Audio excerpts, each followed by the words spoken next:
I was a child when I fell into the darkness. Alfred thought it was a rabbit hole, but it was a cave, a bat cave. Thousands of bats everywhere. I fought them all. But then, out of the shadows, it came.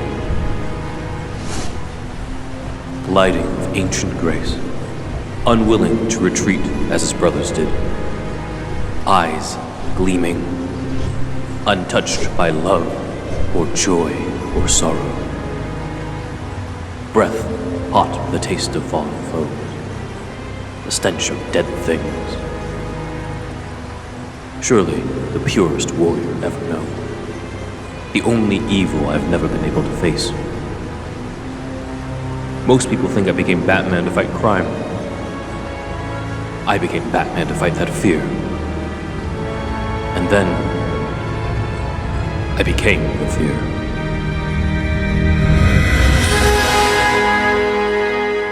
Neuverse Creative presents Batman Forever, the audio drama.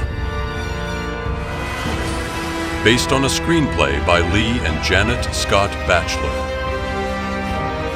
with additions by Akiva Goldsman. Adapted by Ben Wan.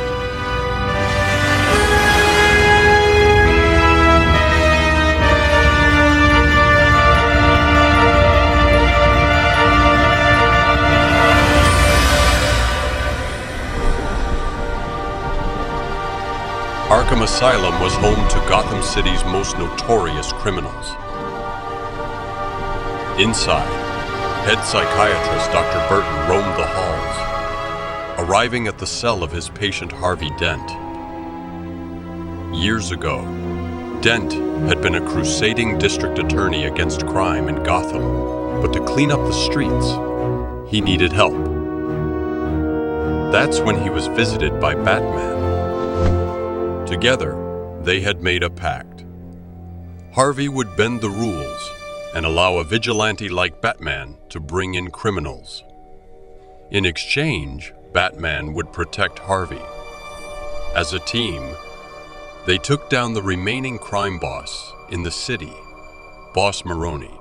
During his trial, however, Maroni had a surprise. A vial of acid that he threw at Harvey. Batman appeared in the courtroom and tried to stop it, but it was too late. The vial hit Harvey, scarring him on one side of his face. Harvey blamed Batman for failing to protect him. The acid created brain damage and enough trauma where the rules of right and wrong no longer applied. In fact, in Harvey's mind, it was doing the right thing that only led to his pain and tragedy. So he turned to crime, deciding on his morality by flipping a coin and calling himself Two-Face. Batman eventually caught his former ally, sending him to Arkham Asylum for treatment. Now, Dr. Burton wanted to discuss his latest evaluation of the patient. He entered the former district attorney's cell to talk to him. Inside was a figure sitting in shadow, wrapped in a straitjacket. As the doctor touched his shoulder, however, he instead found a man gagged and bound to the chair with bedsheets. The bedsheets yanked him up, making him spin frantically from the ceiling fan. Two-Face had tricked an Arkham guard into taking his place. A tape recorder swung from his neck and started playing a recording of Two-Face's voice, leaving a cryptic message. The bat must die.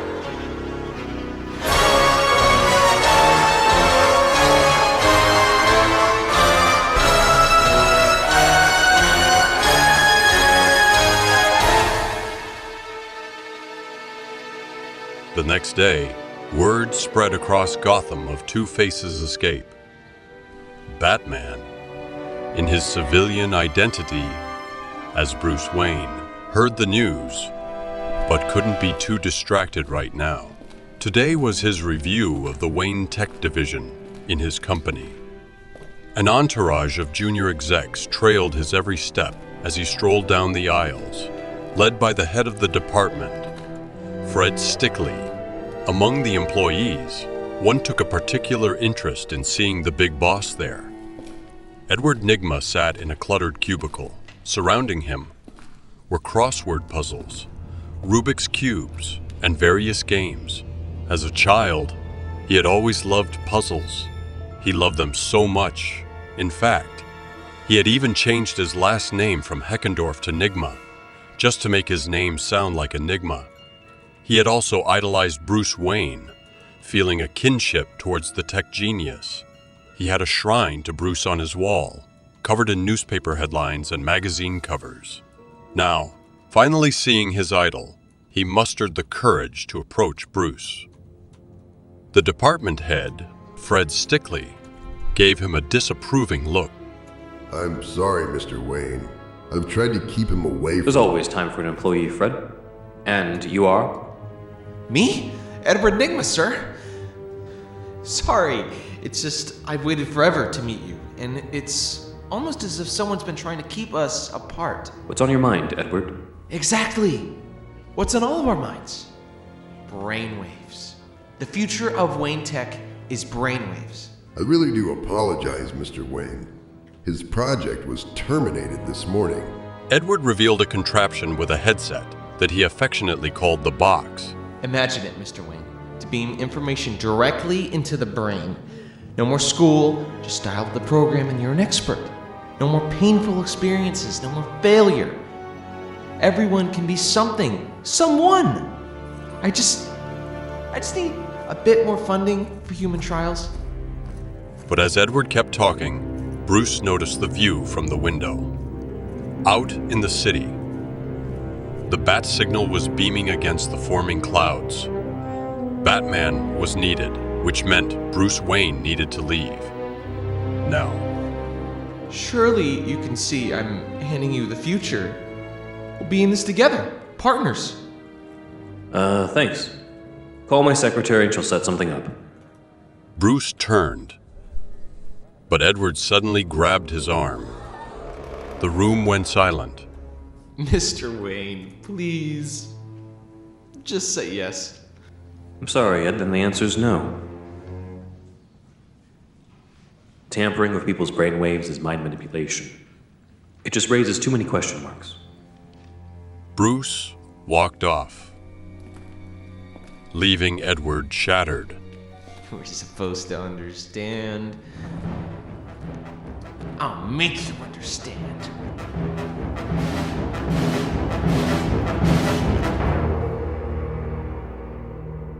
Bruce got to his office, locking the door behind him. Then, he sat in his chair and pressed a button. Suddenly, a trapdoor opened up, sending him into a transport capsule through an underground tunnel. A secret passageway taking him straight to the Batcave.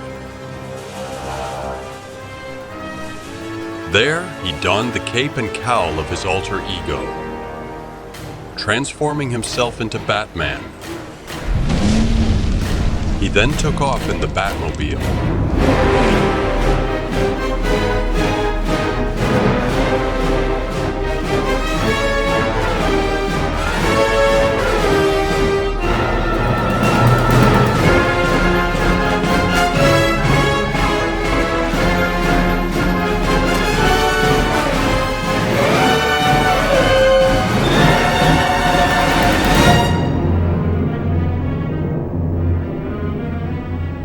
From the police radio, he could tell that Commissioner Gordon would be waiting for him at the Second National Bank of Gotham.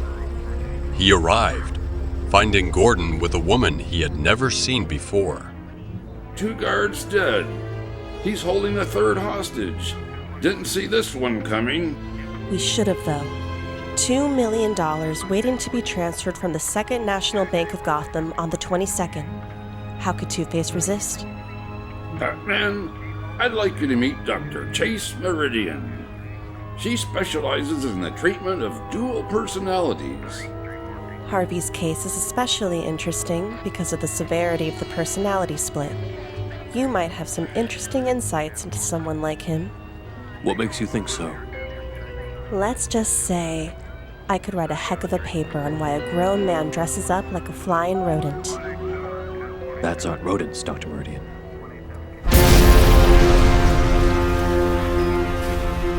Just then, they looked up, seeing a wrecking ball hit the side of the bank. Inside, Two-Face's men attached chains from a giant safe to an even thicker chain, dangling 30 stories from the top of a nearby construction site. Sitting perched on the steel beams of the site was a large Black Hawk helicopter. It revved up its rotors. A giant winch aboard the Black Hawk started to pulley the safe up, sending it through the cargo hatch of the chopper's belly. Down below, Chase and Gordon looked back to see Batman's reaction, but the Dark Knight had already gone.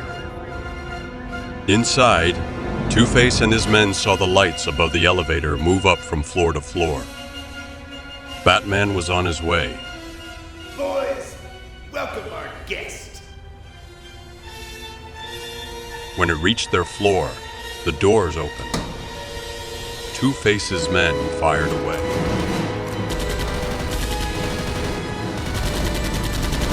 With the thugs distracted, a ceiling panel lifted.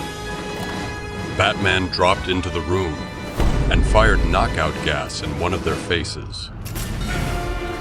The goon was out cold in seconds. Batman then saw the bank guard was taken hostage.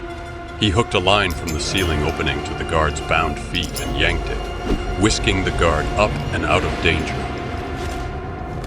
As Batman fought off the rest of the gang, Two-Face leapt out through the hole in the wall, grabbing onto a chain that pulled him up to his escape helicopter.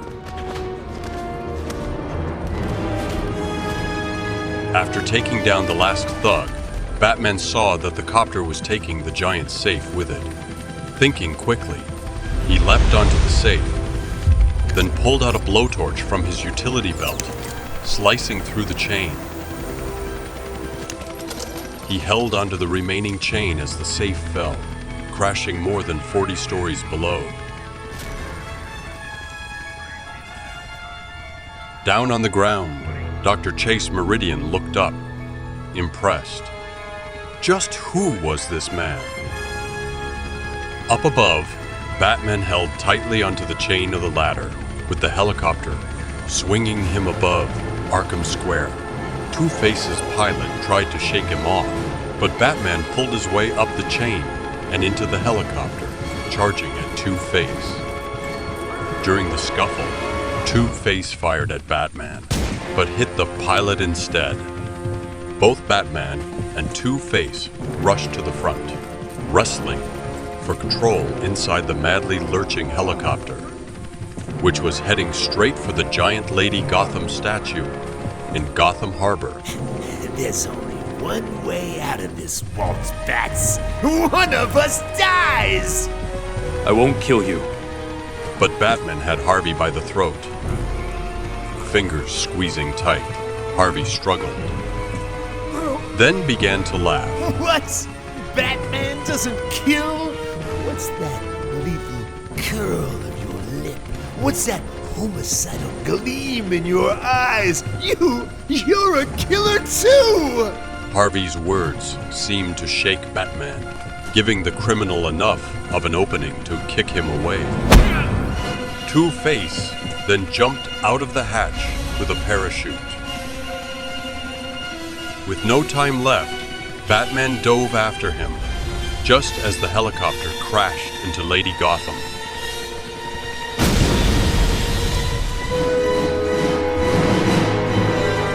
Batman landed in the water.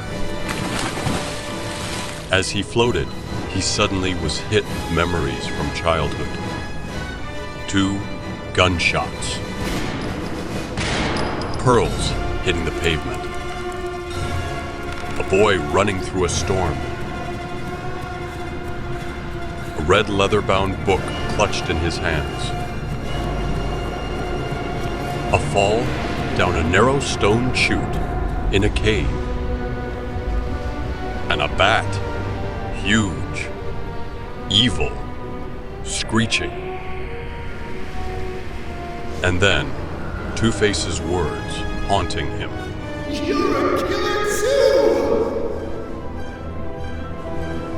Batman woke up before he could figure out what he was seeing.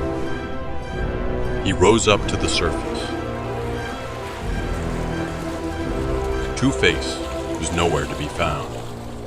And in a reflection of Harvey Dent, half of Lady Gotham's face had been disfigured by the explosion. Batman had failed.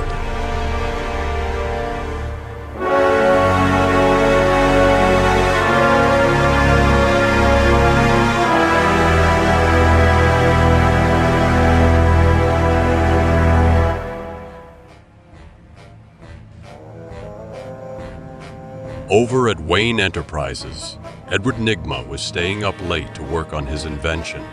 He wanted to prove Bruce Wayne wrong, but he wasn't the only one at the office that night.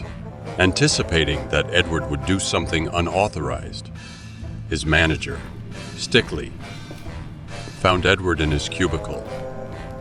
Nygma, what are you doing? Oh, I'm calling security. But as Stickley turned, Edward grabbed an empty coffee pot and hit him over the head, knocking him out. When Stickley awoke, he found himself strapped to a swivel chair and wearing Nygma's invention over his head. The deluded employee immediately turned it on. A green glow emanated from the TV screen, engulfing Stickley, showing him a holographic representation of a fisherman reeling in a prize bass. A white beam then exploded from the TV into Stickley's headband, then backfired through the machine into Edward's headband. Edward gasped, invigorated. Riddle me this, Fred. What is everything to someone and nothing to everyone else? You're mine. And now, mine pumps with the power of yours. After a few moments, Edward shut his invention off, out of breath, realizing that the box had one side effect. While you were mesmerized by my 3D TV, I utilized your neural energy to grow smarter. And yet now that my beam is off, your intelligence, as it were, has returned to normal with no memory of my cerebral psyche. In layman terms, I could read your stupid little mind with my brilliant invention. Then you must know you are fired.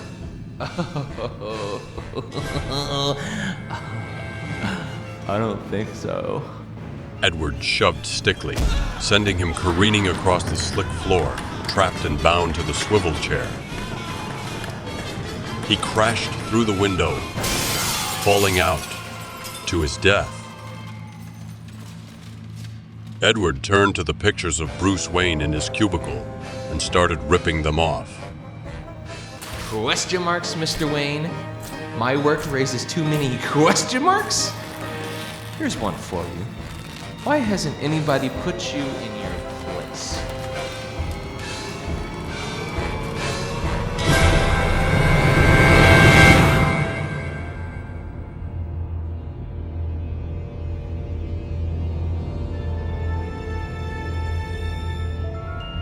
The next morning, Commissioner Gordon contacted Bruce to let him know that Wayne Enterprises was now a crime scene. It appeared that Stickley had thrown himself out the window. We've questioned everyone who worked on the floor, but the computer records show no one coming in or out after Stickley. Computer records can be forged. I'll have my people pull up. Excuse me, Commissioner Gordon. We found this. But another cop handed Gordon a piece of paper he had found. On the bottom was Stickley's signature. Suicide. Looks like Stickley left a note. And with all due respect, Mr. Wayne, our job is difficult enough without interference from amateurs. Please leave the police work to us. We'll be in touch. Unbeknownst to the Gotham City Police Department, however, the computer records had been doctored by Edward Nygma. Coincidentally, Nygma resigned from Wayne Enterprises that very same day, claiming that he was too emotionally distraught to work there after Stickley's death. Bruce was naturally suspicious. He'd make a note to look at the computer records later. As he got to his office, however, he found a strange green envelope with a question mark on it. Bruce opened it, reading it. When first I appear, it will be mysteriously, but when I'm explained, you'll take me seriously. Signed, the Riddler.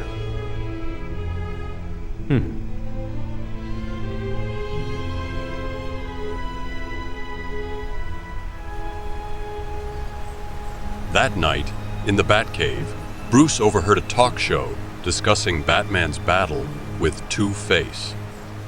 To them, Batman was the one responsible for the destruction of Lady Gotham's face, as well as responsible for driving Two-Face to crime. The most vocal Batman critic was a psychiatrist named Dr. Ames. What is the Dark Knight's credo? Batman does not kill? What if those slain during his fight with Jack Napier, the Joker, or in his Christmas conflict with the orphan Cobblepot? Batman belongs behind bars, not his morally disadvantaged victims. But another guest was defending Batman. It was the woman he met outside of the bank last night, Dr. Chase Meridian. Batman is a reaction to the crime in this city, not a creator of it. The criminals, remember them? Are the ones with no regard for the life, liberty, or happiness of Gotham's citizens. I could like this woman. His butler, Alfred, entered the cave. There was no one at the door, sir. Just this odd envelope. When I am you and you are me, success for me and death for the mean. The Riddler. Letter bears no fingerprints, no distinguishing watermarks. Common paper, purchased anywhere. Bruce looked at the envelope, struck by an idea. He would visit Dr. Meridian as Bruce Wayne. The next morning, he visited her office. How can I help you, Mr. Wayne? Please call me Bruce. I received this and thought you might give me your expert opinion. He handed her the Riddler's letters. What she read clearly disturbed her. My advice? Hire a bodyguard. We're talking deep-seated duality, pathological adoption of a ghost identity to act out sublimated rage. Anyone who needs to lead two lives, two separate identities, can never be whole or lead a balanced life. Really? I mean, you really think this Riddler's that dangerous? This is someone who once worshipped the ground you walked on, but now would like to slit your throat. The good news is that for the time being, I think he just wants to scare you. Still, I would have someone with me at all times. So I would be safe to go out on, say, a date? In public, avoid in dark places. I see no problem. Good. Doing anything tonight? Mr. Wayne, we've just met. I'm a quick judge of character. I'm flattered, really, but I don't date my patients. Ever. I'm not your patient. This Riddler guy, he could be your patient. But me, do I look like some unbalanced individual who lives a double life? No, of course not. But I'll have you know, I'm just not a dinner and a movie person. Me either. How about the circus? Chase smiled. It was a yes.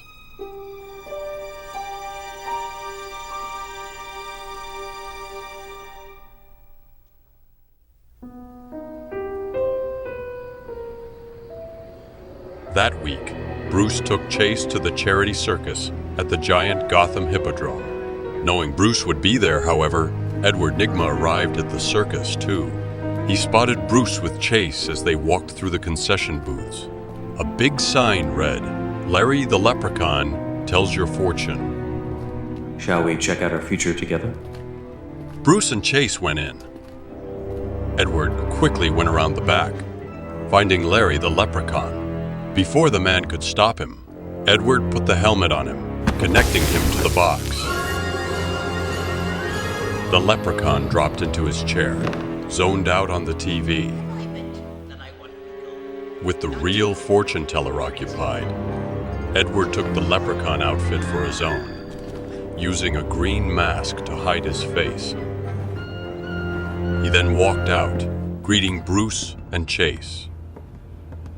Sure and Baccarum, what a lovely couple. Come to find what the future has in store. Sure, why not? But Edward grabbed Bruce's hand instead of Chase's. What an interesting hand. Why don't you read Dr. Meridian's hand here? She's much more interesting. So much success, so much power. Everything that would make a person green with envy. But someone's coming to take your place. Someone who will win the hearts, minds, and money of Gotham City. And who is this person? Oh, I don't know. All I see is a big question mark. Bruce, the circus is starting. Bruce left with Chase as Edward watched. Remaining in the leprechaun outfit, he raced through the back of the booth to grab his equipment.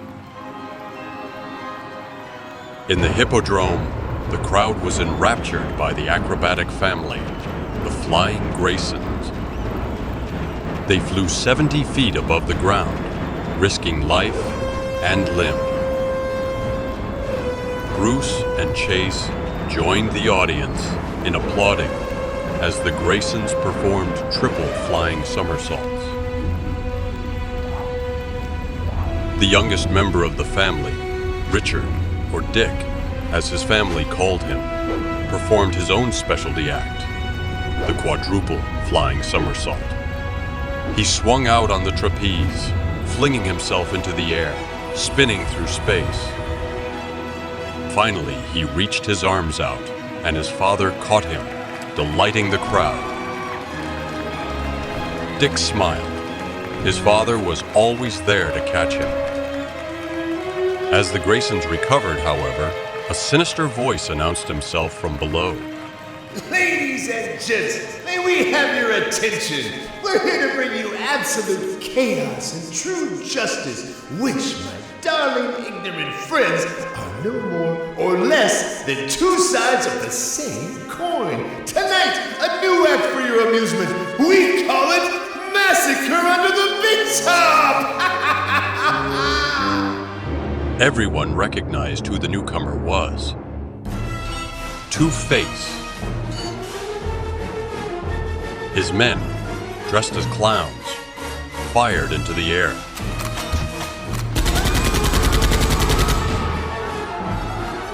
If we may direct your attention up to the Hippodrome ceiling. Inside that wooden box is a bomb powerful enough to make the entire roof come crashing down! And this is a radio detonator. Now what do we want? That's easy! Batman! We stand before you naked and unashamed, honest and true, before all Gotham City. But Batman? What kind of a man needs to wear a mask like that? Obviously a prominent man, a well-known man, someone every soul in Gotham would recognize instantly. Under this one roof, we have the so-called cream of Gotham society. The mayor, the new DA, businessmen, civic leaders, artists.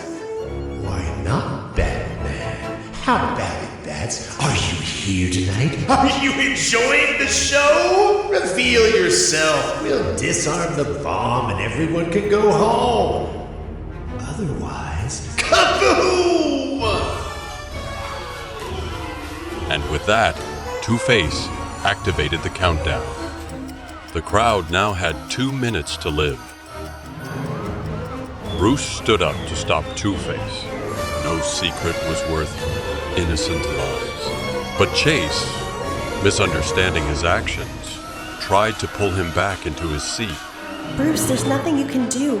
Only Batman can save us. But Bruce couldn't sit still and watch everyone die. He ran off. He wasn't alone trying to stop the bomb, though. Up above, the Grayson family started moving towards the ascending bomb in the hopes of finding a way to get away from the people. Two-Face sent his men up to stop them, leading to a fight between the criminals and the acrobats. Under his father's instructions, the youngest Grayson, Dick, launched himself from trapeze to trapeze, gaining enough height to grab a catwalk rail and pull himself up into the rafters towards the bomb crate. 1 minute to go.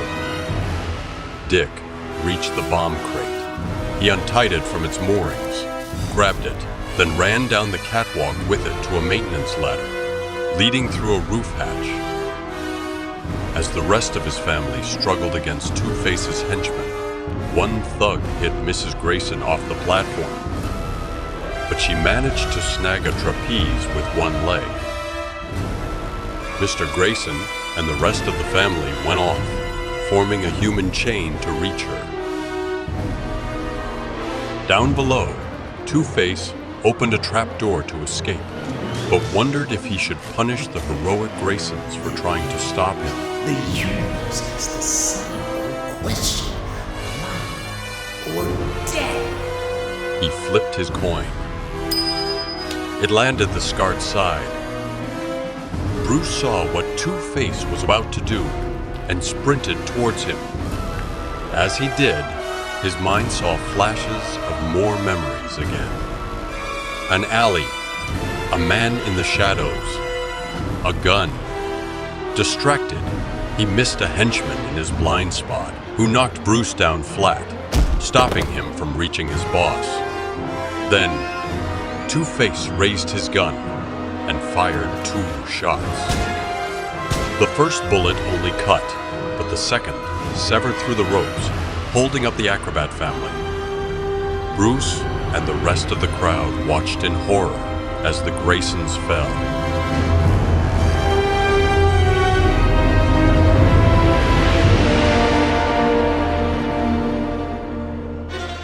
In the underground, as Two-Face and his men were making their getaway, they noticed someone new had joined them. Two-Face pointed a gun, aiming it right at Edward Nygma, still wearing his disguise. You wouldn't shoot the leprechaun, would you? Through the hatch in the roof, Dick threw the bomb over into the harbor. It sunk for a second before the countdown reached 0. The explosion knocked everyone around, allowing Edward to escape from Two-Face below. Dick watched from the roof, out of breath, but excited. He had saved the day. But as he went back inside, he froze. His knees buckled as he saw the bodies of his family on the ground. He collapsed. But someone caught him. It was Bruce Wayne. Moments later, the police arrived. Commissioner Gordon talked to Bruce and Chase Meridian. That kid saved our lives. But at what price? What's going to happen to him? State home for juveniles. Apparently the boy has no other family, and the law won't allow him to stay with the circus. Can you imagine losing your whole family like that? I'll take him. He can come stay with me, as long as he likes. Bruce Wayne? Adopt a kid? No offense, Bruce, but I just can't see you as the father type. Then maybe you need new glasses. The next day, Wayne Manor's gates opened for Dick Grayson as Alfred and Bruce greeted him. Welcome, Master Grayson. No offense, but I figure staying here would save me a truckload of social service interviews. Well, I hope your time here isn't too distasteful. If there's anything I can do, if you want someone to talk to... I don't need charity. I'm only doing this long enough to get a fix on Two-Face. Then I'm gonna kill him. Dick, listen to me. I know how much pain you're in. What it's like to lose people you love. But you can't... You're not my father, okay? You're just some rich guy trying to do a good deed. You don't even know me. Dick grabbed his bags and went up the stairs, leaving Bruce with Alfred. It's happening again. Just like my parents. A monster comes out of the night. A scream. 2 gunshots. I killed them. Master Bruce, what did you say? Two-Face. He slaughtered that boy's parents. No, you said. I killed them.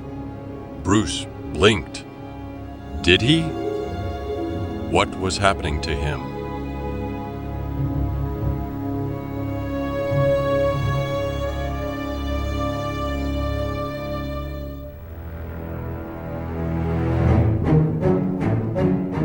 Across town, Two-Face plotted in his hideout for a new way to kill Batman when a familiar figure in green arrived. It's your new best friend, the Riddler. Emerging from the shadows stood Edward Nygma, now reborn as the Riddler. He had taken the leprechaun outfit from the circus and covered it in question marks. Now, Riddler was offering to team up with Two-Face and hooked the criminal and his henchmen to the box, giving them a taste of what he could provide. Addictive, isn't it, my dual-visaged friend? Here's the concept. You will help me gather enough cash to become the greatest electronics mogul of all time, eclipsing Bruce Wayne forever. And I'll give you Batman's head on a silver platter. The next night, Two-Face and Riddler began a crime spree that swept the city. First, the Diamond Exchange. Then, a casino. The next night, an entire opera house. Each time, Riddler would use the box to scramble communications, making Batman and the police arrive at the wrong locations. Each time, Riddler would leave another riddle, giving a clue to his next crime. The public turned more and more against Batman for failing to stop them, giving even more fuel to his critic, Dr. Ames. Batman, it's about time we took care of ourselves. Anytime someone's in trouble, they scream, Batman, Batman! Weaklings! While the Riddler terrorized the streets in a mask at night, his public persona of Edward Nygma was selling the box to every home in Gotham as a 3D television set. His new company, Nygmatech, quickly built its headquarters on a small island outside of the city called Claw Island. Bruce, still suspicious of Nygma, had Alfred buy a model of the box. The butler brought it into the Batcave one afternoon as he saw Bruce tinkering with a new bat suit. I see you haven't gotten the new sonar modification running yet. It'll never work. I believe that's what you said about the Batmobile. Alfred began trying to disassemble the box. Bruce helped him take off the lid, but once it opened, the circuitry inside vaporized instantly. Clearly, Nygma was keeping his secrets to himself. While Bruce worked, Dick Grayson started to wonder why his guardian was always disappearing.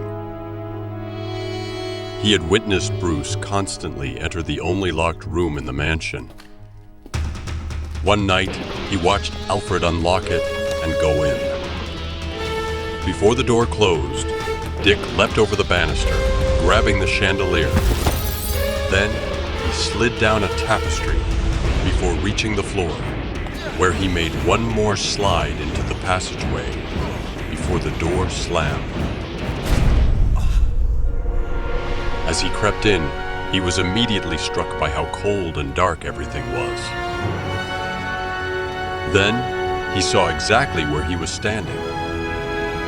The Batcave. And suddenly, everything about Bruce Wayne started to make sense.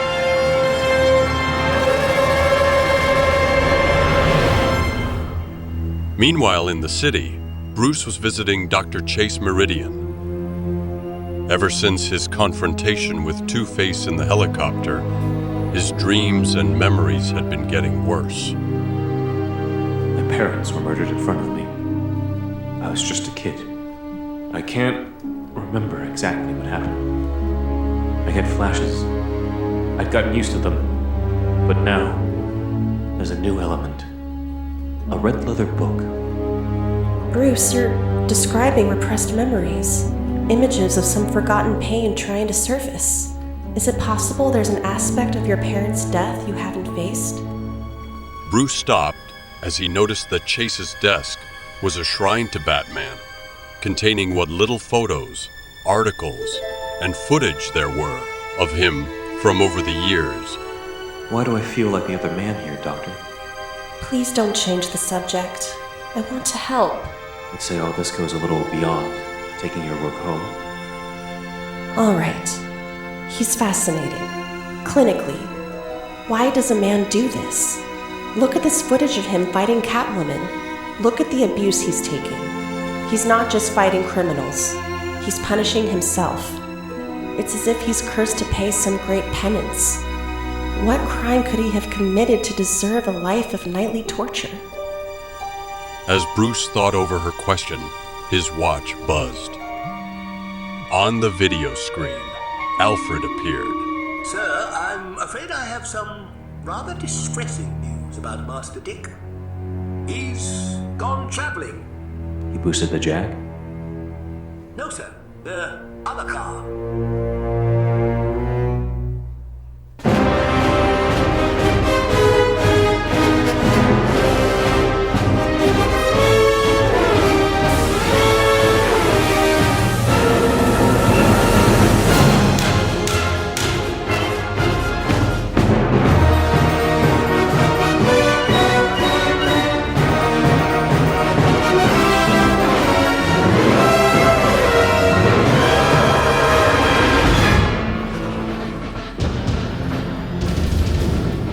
Dick drove the Batmobile through Arkham Square, looking for vengeance. Either he'd find Two-Face or he'd find someone else to punish. Dick followed the screen. Witnessing a gang terrorizing a teenage girl, he jumped out to the rescue, fighting off the attackers. But he was quickly finding himself outnumbered. Just then, a dark shape jumped from above in the alley, causing all of the gang members to scatter. It was Batman. Batman turned as Dick Grayson suddenly started attacking him. It's your fault! You killed him! If you'd made Two-Face see who you were at the circus, he'd still be alive. If Bruce Wayne could have given his life for your family, he would have.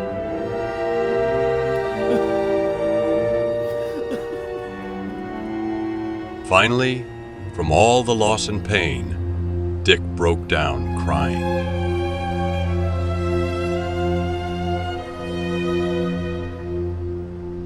Later, Batman took him back to the Batcave.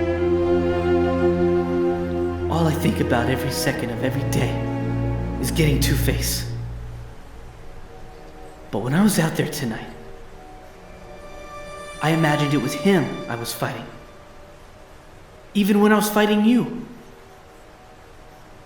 And all the hurt went away. You've got to help me find him. And when I do, I'm the one that gets to kill him. So you're willing to take a life? As long as it's Two-Face. Then it will happen this way. You make the kill, but your pain doesn't die with Harvey. It grows. So you rush into the night to find another face, and another, and another. Until one terrible morning you wake up and realize that revenge has become your whole life. And you won't know why.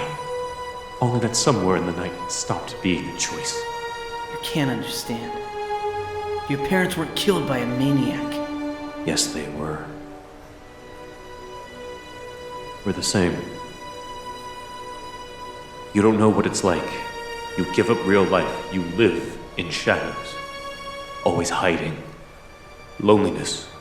Isolation. No family. No friends. I want better for you. Save the sermon, okay? Don't you read the papers? Batman's slipping. You could use some new blood. So either you let me help you, or I do it myself. Dick stormed back upstairs, leaving Bruce to think over what to do. The next night, Edward Nygma hosted a party for his company, Nygmatech. Bruce, still suspicious of Nygma, decided to investigate and take Chase with him as his date. While he was there, he started examining the box again. What's wrong with you, Bruce? This is a fantastic party. Marketing, PR, packaging. The clumsy little guy who used to work for me couldn't have put this together this fast. But Edward Nygma was no longer the little guy. Nygmatech had been outselling and expanding faster than Wayne Enterprises. Nygma saw Bruce from across the room and walked over to him to gloat.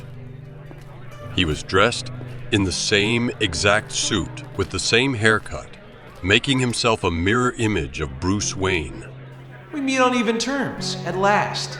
We're a bit uneven, the way things are going for you, Bruce. Alas, you had your chance to join me. I'm happy for you, Edward. Really. Gracious in defeat. How charming. Huh. Everyone turned to see Two-Face and his men arrive, attacking the party. All right, folks, this is an old-fashioned low-tech stick-up. Hand them over nice and easy, and no one gets hurt. Bruce quickly slipped away from the party, sliding down the fire escape to the alley, where he met with Alfred. Emergency, Alfred. Alfred opened up a secret panel in the back of the car, revealing the bat suit. Bruce donned it. Inside, Nygma confronted Two-Face. This wasn't part of his plan. If you wanted an invitation, all you had to do was ask. Listen, we're sick of waiting for you to deliver the bat riddle, boy. Nothing brings out the Batman like a little mayhem and murder. Edward and Two-Face looked up to see Batman crash through a window, kicking down a row of Two-Face's men.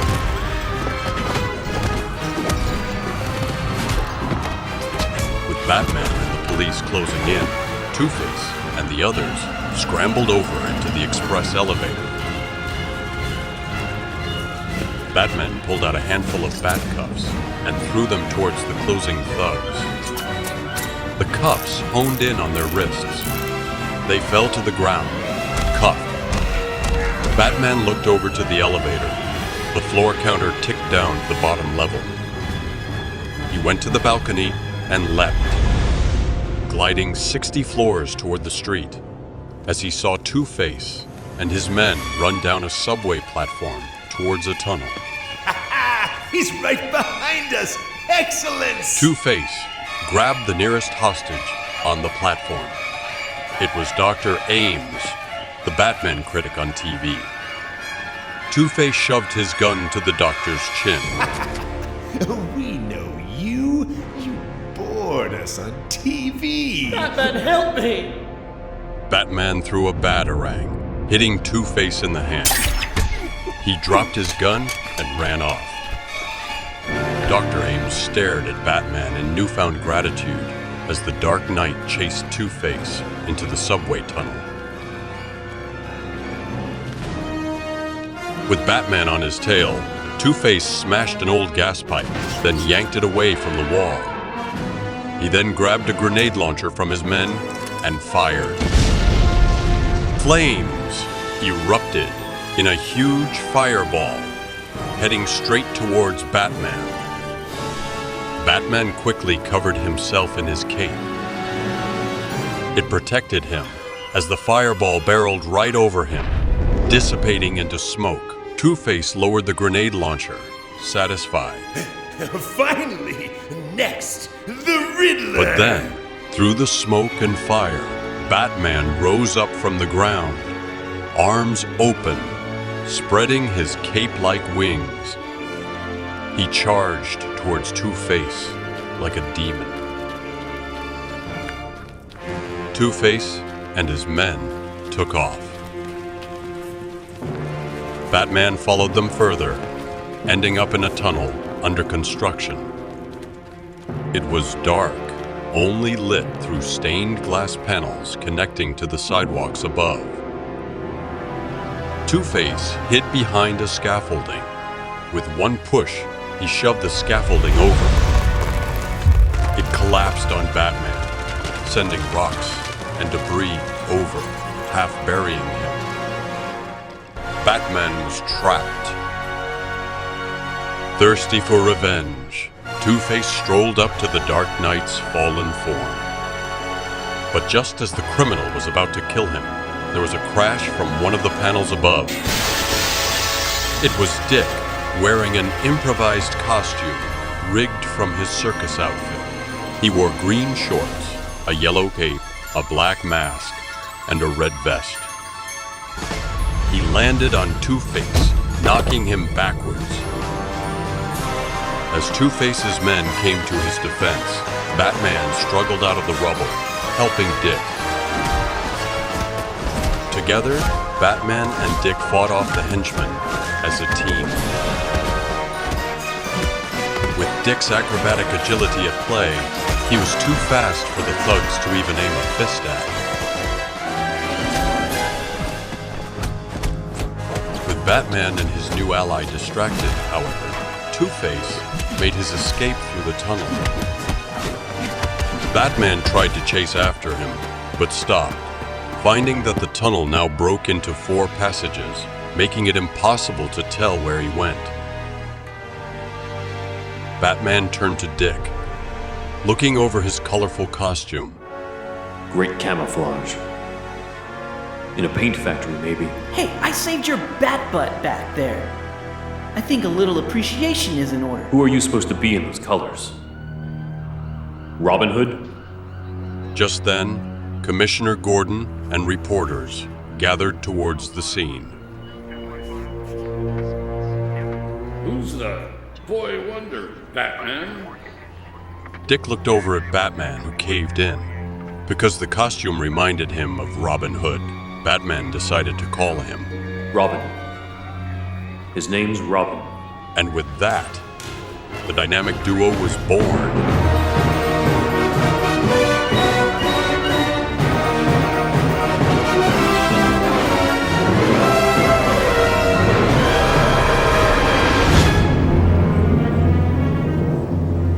Back at Wayne Manor, Alfred worked on updating Dick's suit with armor as Bruce started training Dick Grayson to be a crime fighter. Together, they worked out, trained with weapons. Bruce even took him through the Batcave files, teaching him that the job of a crime fighter was only 10% physical and 90% mental. But already, Bruce started having regrets on the life he was bringing Dick into. Alone with Alfred, he opened up. Starting all over again. Another boy lost to rage. And it's my fault.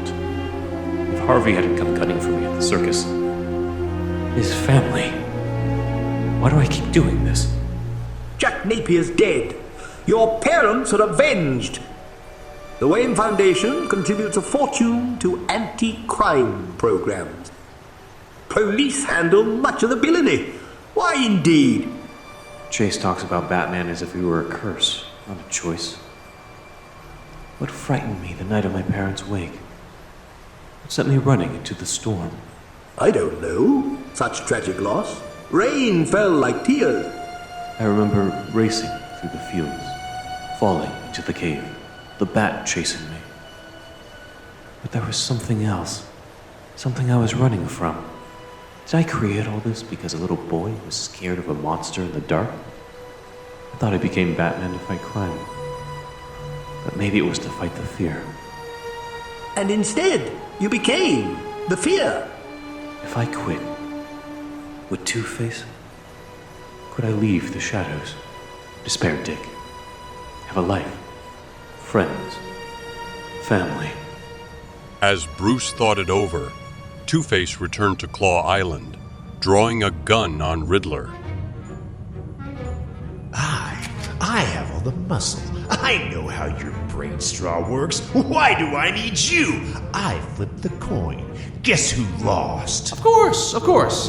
Take all the Empire. Please, go ahead. Have it all. Or Batman. He gestured towards the screen in front of him, showing security footage of Robin's attack on Two-Face in the subway. Next to it was footage of Dick Grayson's quadruple flying somersault at the circus. The screens blended together, showing that the moves matched. Two-Face stared in disbelief. If Dick Grayson was Robin, then that meant that Bruce Wayne was Batman? Perhaps he needed the Riddler after all.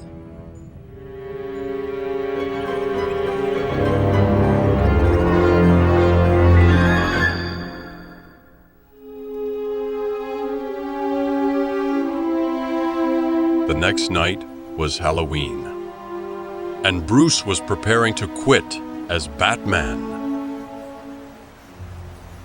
What do you mean it's over?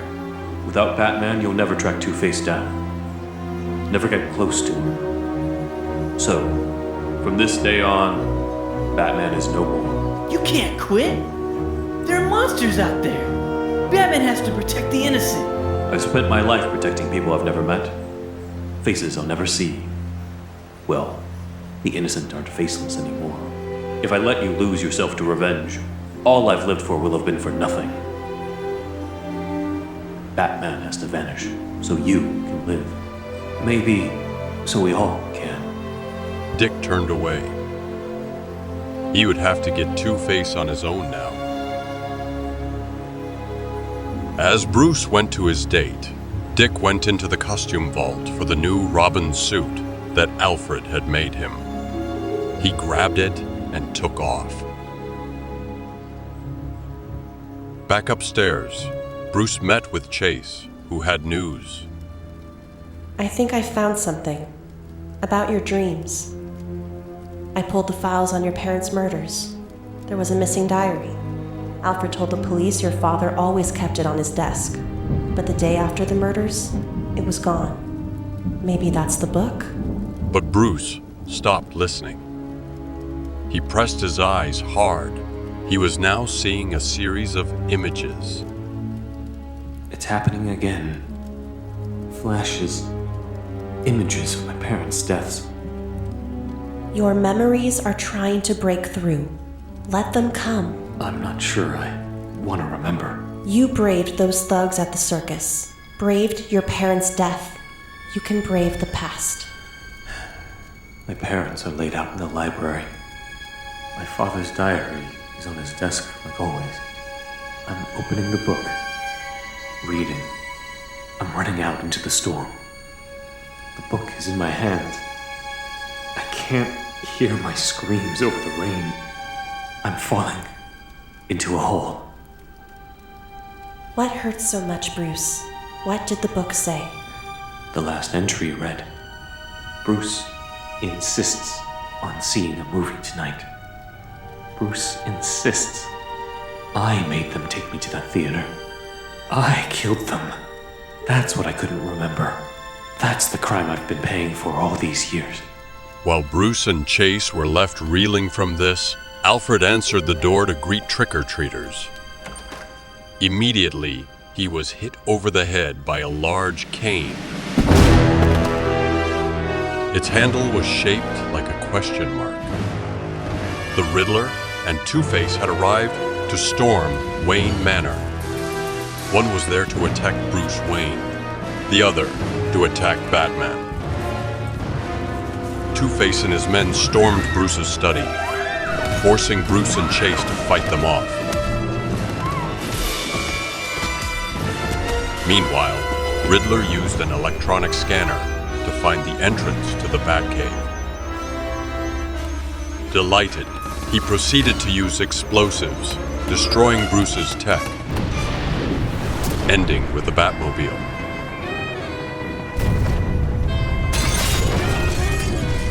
Gonna have a hot time in the old town tonight. Who used to say that? Somebody always used to say that. With that, the Batmobile was no more. Back in the manor, Bruce and Chase ran up to the top of the staircase, as down below, Two-Face flipped his coin. It landed on the scarred side. Two-Face took aim at Bruce and fired. The bullet grazed Bruce's head. He fell down the stairs, landing at Two-Face's feet below. Bruce, my boy, you sure know how to throw a party. Sheath your weapon, my impetuous cohort. We'll kill him, but first, we're gonna make him suffer. He motioned for the henchman to take Chase away, then looked back at Bruce's unconscious body. This was only the beginning of his revenge. Down below in the Batcave, the Batsuits sat in a pile after Riddler had pulled them out of the costume vault. With one last explosion, the Batsuits began to melt.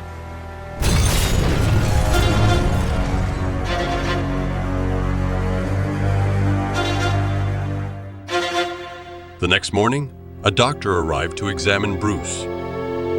Other than a concussion, Bruce had been fine. But Alfred was about to discover that there was one major side effect. Master Dick has run away. They've taken Dr. Meridian. And I'm afraid they found the cave, sir. It's been destroyed. Cave? What cave? Bruce had forgotten that he was Batman.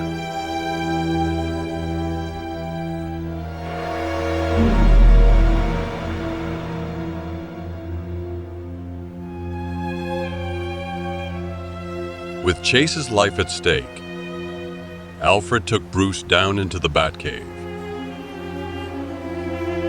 I remember my life as Bruce Wayne, but all this, it's like the life of someone else. A stranger. Well, perhaps in some ways it is. The Batman side of your personality has always been separate from you. It is not inconsistent that you might blank on it alone, the way certain amnesiacs lose just a single language. As the other thing, Alfred, I feel afraid. Master Bruce, son, listen to me. You are a kind man, a strong man. But in truth, you are not the most sane man. You gave up being Batman to save a friend.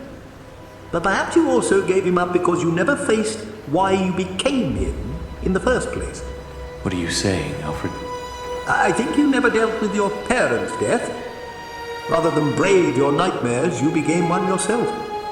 You wear the bat on the outside, but you have never faced him, never accepted the dark side of yourself. You must find a way to embrace your fear, to bring the Batman back. We need him. Bruce stood at the mouth at the back of the Batcave, then stepped into the darkness. He arrived at the place where he had fallen, all those years ago. His father's journal, exactly where he had left it. He turned the yellowed pages to the last entry and read it in the moonlight. Bruce insists on seeing a movie tonight. But Martha and I have our hearts set on Zorro. So Bruce's cartoon will have to wait till next week. Bruce stared at the book in disbelief, tears streaming down his face as he came to a realization.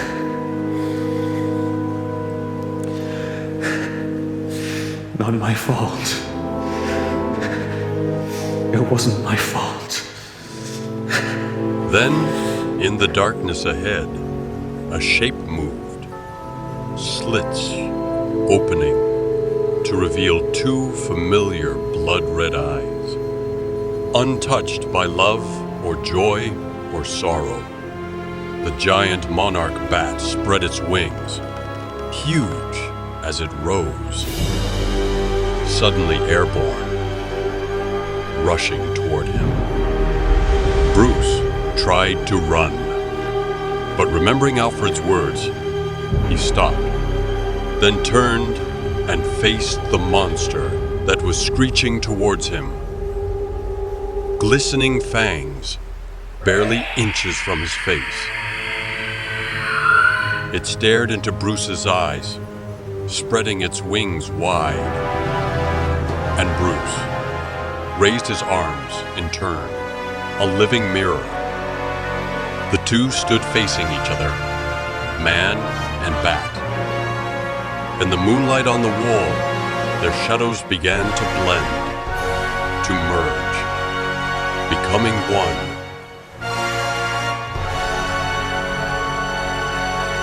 From the mouth of the inner cave, a swarm of bats exploded past Alfred, who took cover before seeing a man step out of the entrance.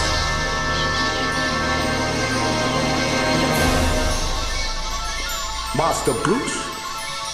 Batman, Alfred. I'm Batman. The Dark Knight had returned.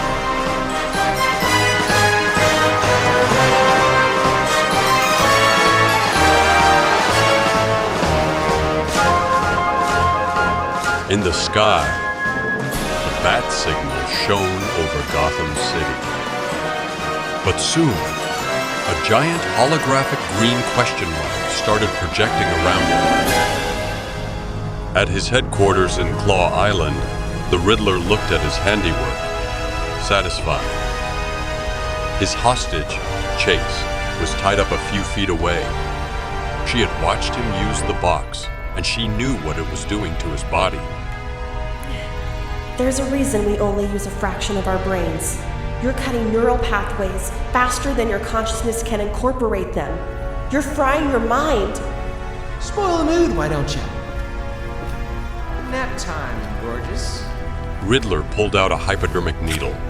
He injected it into her arm, making her pass out. She'd be his bait for Batman. Back at the Batcave, Bruce turned from the Batcomputer. I tracked that question mark beam to Claw Island. That's where they're keeping Chase. Claw Island? Then Edward Nigma is the Riddler. I knew Stickley's suicide was computer-generated forgery. Are all the Batsuits destroyed? All except the one with the sonar modifications you've invented, but you haven't tested it yet. Tonight's a good night. Moments later, Bruce stepped out. A new, improved Batman. Dark and ominous. What do you suggest, Alfred? By sea or by air? Why not both? Batman turned to see Dick, who had returned, now in his improved Robin costume. It had a red armored vest, green tights with knee armor, and a black cape with yellow on the inside. Despite his reservations, when it came to Two-Face and Riddler, Batman knew that 2 against 2 would make better odds. They shook hands. It was settled.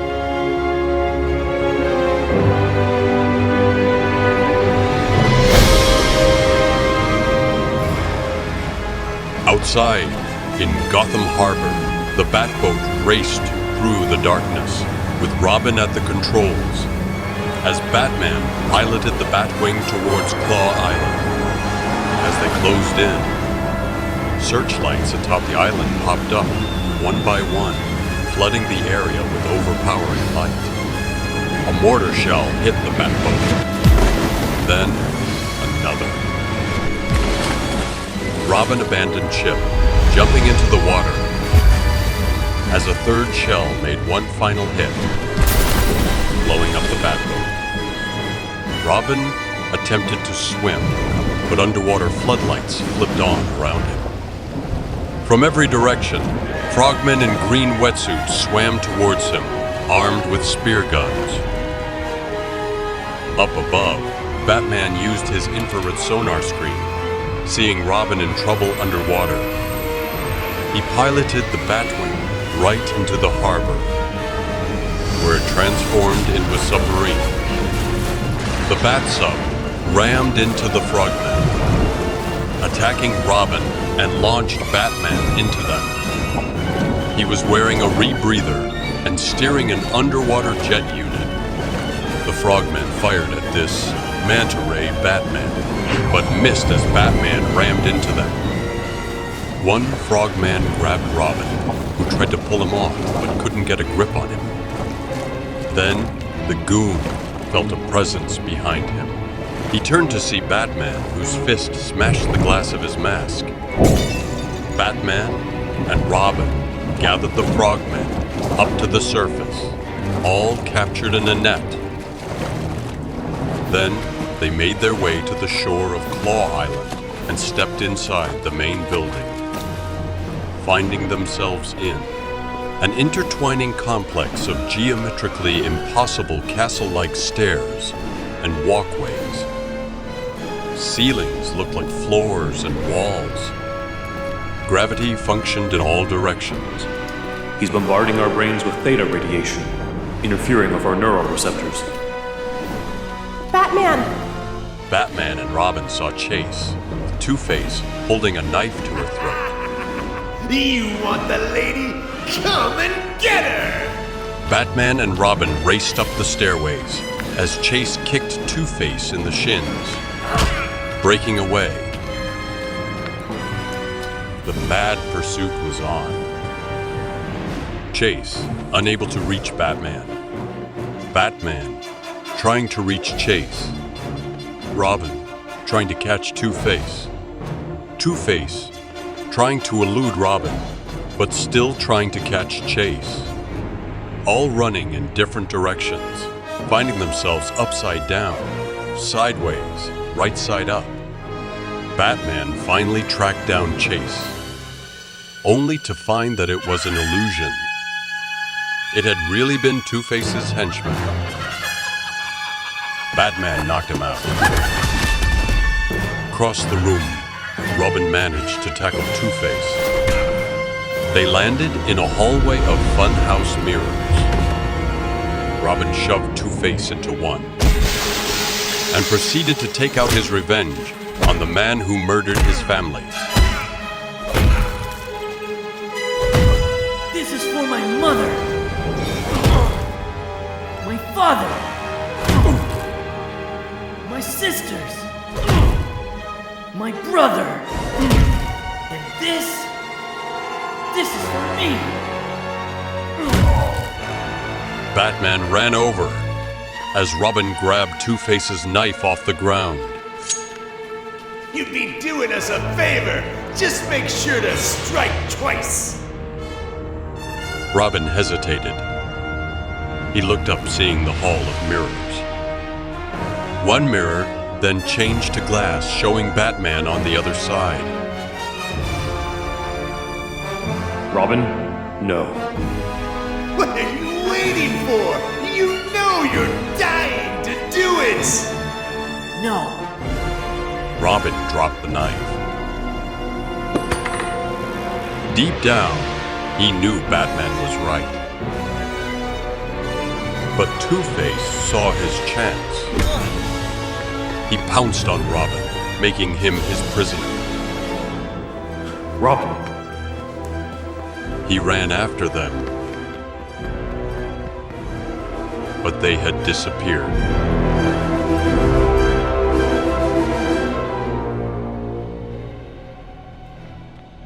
Instead, Batman found himself running down a tunnel that was getting narrow, until suddenly, it began to look like a familiar Gotham City street.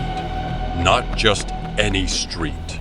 He was standing in the alley at Pearl and Phillip Streets, and he was now watching his parents, about to get killed in front of his younger self by Jack Napier. Batman saw his parents fall. He ran through the electronic projection as the images disappeared, turning into a narrow, black, ascending corridor. Projected images of his old enemies bombarded him. Catwoman. I am Catwoman. Hear me roar. Meow. Penguin. I am Mr. Oswald. It's Penguin. Yesterday's victor is tomorrow's vapor. And the man who murdered his parents, the Joker. Hold it, pal. Excuse me, Batman. I'm gonna get you. You hear me? I'm gonna get you one of these days.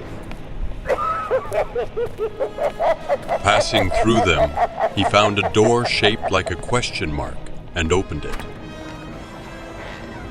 Finding himself inside a huge spherical dome, the control center of Claw Island. The Riddler sat, surrounded by TV screens, his body and mind connected to them by electrodes, his brain even larger. A huge antenna shot up behind him through a hole in the dome and into the Gotham sky. The lights circled him, feeding him more and more brain power. Let Chase and Robin go. This is between you and me. And me and me. Two-Face appeared from behind the Riddler, ominously. Oh, Batsy, Brucey, Batsy, Brucey, Betsy, Brucey, shame on you! You were too high and mighty to pay attention to little Edward Nygma, weren't you? While you were ignoring me, I was watching you, figuring you out, but discovering you were Batman. Let's roll the pieces to fit the puzzle, if you will. I understand your greatest fear. Bruce Wayne and Batman can never truly coexist. So let's have some fun and help you decide, once and for all, who you really are. Behind curtain number 1, we have Dr. Chase Meridian, the love of Bruce Wayne's life. Whereas behind curtain number 2, we have Robin, the boy wonder, Batman's one and only partner. The curtains lifted, revealing both Chase and Robin as hostages trapped inside cylinders suspended above the floor. Chase was unconscious, but Robin was struggling against the ropes around his tied hands. And below, a watery grave. Trap doors opened up in the floor, beneath Chase and Robin's cylinders, giving a glimpse of the water 5 stories below. Huge, pointed rocks lay on the bottom, an instant death if anyone were to fall. Now, once I push this button, you only have 5 seconds before they smash on the rocks below. You can't save them both. So who will it be? Bruce's love? Batman's partner? You decide. Batman looked above the Riddler's antenna as he saw one final vision. Gliding above the Riddler's head was the giant monarch bat. It didn't scare Bruce anymore, and now he understood what the bat was telling him. Wait. I have a riddle for you. I see without seeing. To me, darkness is as clear as daylight. What am I? That's the best you can do? That's easy. You're as blind as a bat. Exactly. Batman threw a batarang directly at the Riddler's neon antenna, overloading the electrodes connected to him. As he screamed, however, Riddler pressed the button, releasing Chase and Robin from their cylinders, sending them to their deaths below. Batman dove after them just as the power in the lair went out. Everything was pitch black, but two lenses dropped down over Batman's cowl as he cut through the air. Through sonar wave imagery, he could see everything. Down below was a wild crisscross of interconnected beams. He threw a batarang that connected with one, allowing him to swing over and grab Chase, pulling her to safety as she woke up. Batman? I'll be back. Falling below, Robin looked up to see Batman was diving for him next, arm outstretched. Dick smiled. It was like another Flying Grayson's circus act. With his bound hands, Robin reached up towards Batman. The cable of the batarang stopped just before they could hit the rocks. Batman had caught him, just like his father always had. Batman pulled Robin up the line to safety, next to Chase. But suddenly in the darkness, almost blinding Batman through his lenses, was Two-Face. He wore a miner's light on his head and was brandishing a gun. Oh, all these heroics for nothing, Bruce. No more games, no more curtains 1 and 2, just curtains! Two-Face stopped himself and pulled out his coin. But emotion is so often the enemy of justice. As Batman started to reach into his utility belt for another batarang, the coin came down just a hair too far away from Harvey. No! Two-Face reached to catch it, but he lost his balance, falling from the beam into the rocks below, a victim of his own weapon. Batman left Robin with Chase. She was still groggy from the Riddler's drug, but she could have sworn she heard Two-Face call Batman Bruce. Up above, Batman found the Riddler. True to Chase's warning, he had taken in far too many of people's thoughts, and far too quickly. His brain began to pulse and fry. Batman ripped the electrodes from Riddler's head and body, then took off his mask. All that was left was Edward Nygma, a little man who had lost his identity, his memory, and his ability to reason. You are wrong, Edward. There was never a choice of who to save.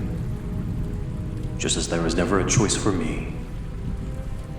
I am Bruce Wayne and Batman. Not because I have to be. Now, because I choose to be.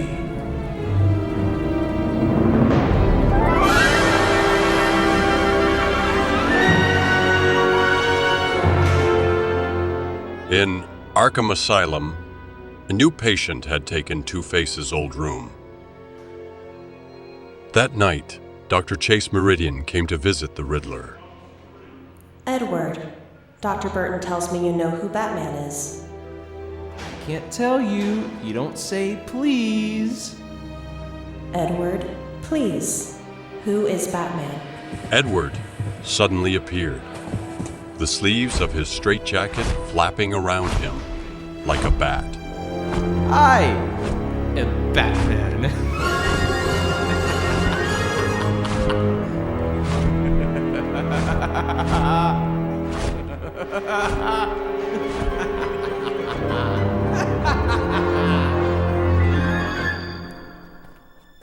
As Chase left the asylum, she found Alfred waiting for her. Mr. Wayne sent me to pick you up. He asked me to convey his deepest apologies. He will be tied up most of the night. And I had so many questions to ask him. He is very fond of you, Dr. Meridian. But duty calls. She looked up in the sky, seeing the bat signal. Deep down, she knew Bruce's secret. And with Edward's mind gone, that secret was safe. Does it ever end, Alfred? No, miss. Not in this lifetime.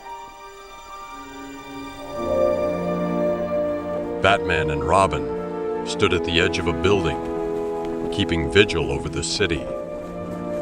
For years, Bruce had felt it was his burden, his punishment to be Batman. But now, free from guilt and with a new partner by his side, things were different. Like he told the Riddler, he could choose to be both Bruce Wayne and Batman. And he was choosing to be Batman forever.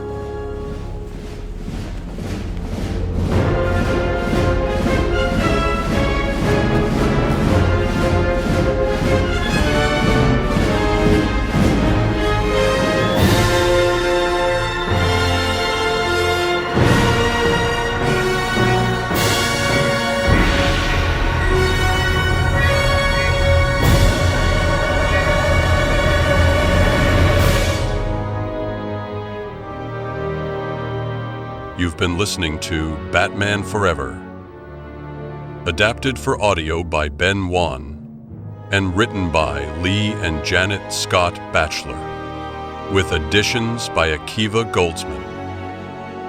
This production was mixed and edited by Tim Maxwell, and produced by Neuverse Creative. Our talented voice cast includes Ben Wan as Batman and Bruce Wayne, Austin Garner as Edward Nygma, the Riddler, Tommy Ricard as Two-Face, Lauren Sanders as Dr. Chase Meridian, Tim Maxwell as Dick Grayson, Robin, Alexander Pond as Alfred Pennyworth, Lauren King as Commissioner Gordon, E.J. Carter as Dr. Ames. This audio drama was narrated by Simon Mitchell. Also, if you liked the writing of this adaptation, check out Ben Wan's original comics, Alter Ego and Musashi & Son, on Amazon. We hope you enjoyed this production. Be sure to subscribe to Neuverse Creative so you don't miss out on any future audio dramas. Until next time, stay vigilant.